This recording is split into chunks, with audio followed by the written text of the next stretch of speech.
Assalamu alaikum. Eder avtomobilçilara, aziz dostlarım, sizlere yeni bir hata Pradon obzor etip verecekme. Köpçelik sorat tuttu. Polisi məlumat benim bu maşın hakkında da. Maşın 2007 yılda işlep çıkarılgan 120'lik boladı. 21'lik diskeler tuttu. Maşında görüşeniz mümkün. Maşın polni privot boladı. Maşın hem benzinde hem metanda yürüdü. Metana boy 65'lik 2 balon tuttu. Şehrin içinde bir malal 250-220 km yürüdü. Taroklar koyulup hem böyle işkılıp çok tuttu maşında. Maloşni salon, karanlığa, akuratni karabey derken maşın.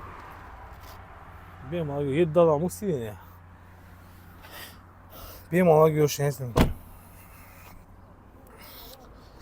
Maşını 202 milyon zaman koyu verdik. Hafta kreditet falan deseniz de 100 milyon zaman bul verəsdə benim alan maşının 2 verəsdə. Pəstə nömerlə boladı. Benim alan model kıra verəsdə, iler hafta gel verəsdə başka türdeki maşınlarımızdan bak.